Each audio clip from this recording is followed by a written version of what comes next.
Hello everyone, আপনারা সবাই কেমন আছেন? আজকে আমি বাসায় গ্রিন চিকেন রান্না করছি। তো আজকে বাসায় কেউ নাই, ছেলেরা স্কুলে গেছে। আমার মনে হয়েছে যে বাসায় কেউ না থাকলে রান্নাটা টেস্ট হয় এবং মনোযোগটা রান্নার মধ্যেই চলে যায়। বাসায় যদি কেউ থাকে তাহলে মনোযোগটা অন্যদিকে চলে যায়, রান্নাটা তেমন ভালো হয় না। তো আজকে আমি রান্না করছি গ্রিন চিকেন। আমি গ্রিন চিকেনটা কীভাবে রান্না করলাম সেটাই আমি জাস্ট আপনাদের সাথে শেয়ার করছি।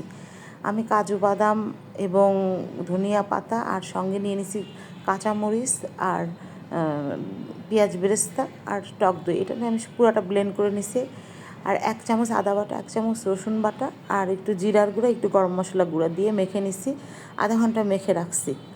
তারপরে আমি পরে নুন দিয়ে দিছি। তারপর আমি ফ্রাই প্যানে তেল গরম করে নিলাম, সেটার মধ্যে গরম মশলা দিয়ে দিছি। গরম মশলা দিয়ে তারপর আমি ম্যারিনেট করা মুরগিটা আমি ওইটার মানে আমার ফ্রাই প্যানে দিয়ে দিলাম।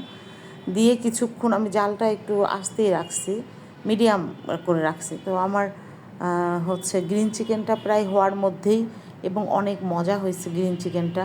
এটা আপনি পরোটার সাথে এবং রুটি যে কোনো কিছুর সাথে খেতে পারবেন, অনেক টেস্ট। ভাতের সাথেও আপনি খেতে পারবেন। তো আমার ভিডিওটা কেমন লাগছে কমেন্ট করে জানাবেন। আমার পাশে থাকবেন, সাবস্ক্রাইব করে দেবেন। আল্লাহ হাফেজ।